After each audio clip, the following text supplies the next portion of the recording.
Super কাপে ইস্টবেঙ্গল তাদের semifinal match খেলতে চেয়েছিল কলকাতায়, কিন্তু এই বিষয়ে সম্ভবত নাকচ করতে চলেছে এআইএফএফ। সেই বিষয়ে বিস্তারিতভাবে আপডেট দেবো আজকের এই ভিডিওতে। তাছাড়া থাকছে দুইজন ভারতীয় খেলোয়াড় এবার বিদেশের ক্লাবে খেলতে যাচ্ছে, তাদের আপডেট দেবো বিস্তারিতভাবে আজকের এই ভিডিওতে। থাকছে ইন্টারকাশির একজন ভারতীয় খেলোয়াড়, তিনি 5 বার আই লিগ চ্যাম্পিয়ন হয়েছে, তার বিষয়ে বিস্তারিতভাবে আপডেট দেবো আজকের এই ভিডিওতে। আর থাকছে সুপার কাপে প্রথম অঘটন ঘটে গেল, সমস্ত খবর এক এক করে বলবো। তার আগে প্রতিদিনের মতো বলবো, খেলার আপডেট খবর পাওয়ার জন্য আমাদের চ্যানেলটিকে সাবস্ক্রাইব করতে একদম ভুলো না। তো চলো শুরু করা যাক আজকের প্রথম খবর। আজকের প্রথম খবরটা শুরু করছি সাব জুনিয়র ফুটবল চ্যাম্পিয়নশিপের আপডেট দিয়ে, যেখানে বেঙ্গল ফুটবল দল আজকে সেমিফাইনাল ম্যাচ খেলতে নেমেছিল মণিপুরের বিপক্ষে। আর এই ম্যাচে বেঙ্গল টিম মণিপুরকে 3-2 গোলে হারিয়ে দিয়েছে, আর তারা যথারীতি ফাইনালে চলে গেছে এই সাব জুনিয়র ন্যাশনাল ফুটবল চ্যাম্পিয়নশিপে। আরেকটি সেমিফাইনাল ম্যাচ চলছে যখন আমি ভিডিওটা বানাচ্ছি, সেখানে মুখোমুখি হচ্ছে দিল্লি আর পাঞ্জাব। এই দুটো দলের মধ্যে জয়ী দল কিন্তু বাংলার সঙ্গে ফাইনাল ম্যাচ খেলবে। এরপর দ্বিতীয় যে খবরটি বলবো, ভারতের দুইজন তরুণ ফুটবলার এবার বিদেশের ক্লাবে খেলতে চলেছে। সবার প্রথম যে নামটি বলবো, লাক্ষাদ্বীপের 20 বছর বয়সী একজন ফুটবলার যার নাম সায়েদ উবেদ। এই খেলোয়াড় কিন্তু বসনিয়া হার্জেগোভিনার সেখানকার অর্ধ পেশাদার একটি ক্লাব এফকে স্কুগিজ বলে সেই ক্লাবে তিনি যোগদান করেছে। এর আগে কিন্তু এই দেশেরই দ্বিতীয় ধাপ মানে লিগের দ্বিতীয় ধাপ একটি ক্লাব আছে, যে ক্লাবটির নাম এফকে আলফা, সেই ক্লাবে কিন্তু লাস্ট ইয়ার তিনি খেলেছিলেন। আর এই মুহূর্তে কিন্তু এই খেলোয়াড়টি বসনিয়ার যে প্রথম ডিভিশনের একটি অর্ধ পেশাদার ক্লাব এফকে স্কুগিজে যোগদান করলো। এরপরের যে দ্বিতীয় খেলোয়াড়টির নাম বলবো, যেই খেলোয়াড়টি মার্কিন যুক্তরাষ্ট্রের একটি ক্লাবে কিন্তু খেলতে চলেছে, যেই খেলোয়াড়টির নাম রান ফতেহ সিং। 17 বছর বয়সী এই ভারতীয় উইঙ্গার পাঞ্জাবে জন্মগ্রহণ করেছে, কিন্তু পরবর্তী সময়ে তিনি আমেরিকায় চলে গেছে। বাট এই মুহূর্তে তিনি কিন্তু এখনও অবধি ভারতের নাগরিক রয়েছে, তার পুরো ফ্যামিলি এই মুহূর্তে আমেরিকায় রয়েছে, যার জন্য তিনি আমেরিকাতেই ফুটবলটা পুরো খেলছে।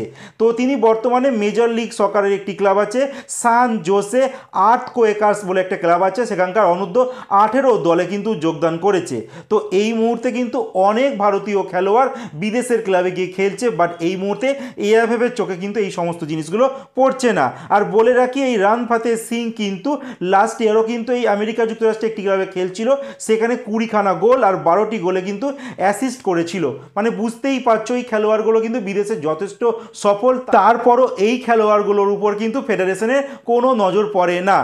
এরপরের যে আপডেটটি দেবো, ইন্টারকাশির একজন ভারতীয় ডিফেন্ডার যার নাম দীপক দেবরানী, যেই খেলোয়াড়টি 5 বার আই লিগ চ্যাম্পিয়ন হয়েছে। এই খেলোয়াড়টি সবার প্রথম আই লিগ চ্যাম্পিয়ন হয়েছে মোহনবাগান দলের হয়ে খেলতে। সেইবার 2014-15 মরশুমে মোহনবাগানের হয়ে তিনি চ্যাম্পিয়ন হয়েছিলেন। এরপর তিনি মিনার্ভার এফসির হয়ে চ্যাম্পিয়ন হয় 2017 থেকে 18 মরশুমে। এরপর তিনি গোকুলাম কেরালা এফসি 2020-21 মরশুমে চ্যাম্পিয়ন হয়।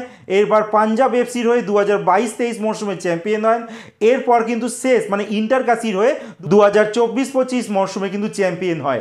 এই দীপক দেবরানী একমাত্র খেলোয়াড় যিনি 5 বার 5টা ক্লাবের হয়ে কিন্তু আই লিগ চ্যাম্পিয়ন হয়েছে।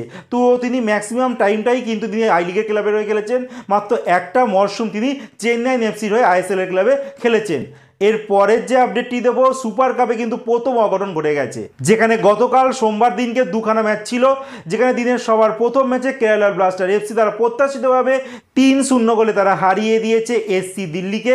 আর দ্বিতীয় ম্যাচটি ছিল Mumbai city FC versus Rajasthan United FC, I লিগের দল, কিন্তু রাজস্থান 1-0 গোলে হারিয়ে দিয়েছে মুম্বাই সিটি এফসিকে, যেটা কিন্তু এই মুহূর্তে এই সুপার কাপে সবথেকে বড় অঘটন।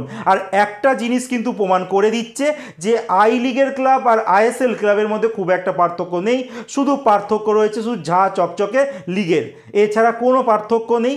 কিছু কিছু খেলোয়াড়কে কিছু কিছু ক্লাব আছে যারা হাই স্যালারি দিয়ে এই খেলোয়াড়গুলোর দাম কিন্তু বাড়িয়ে রেখেছে।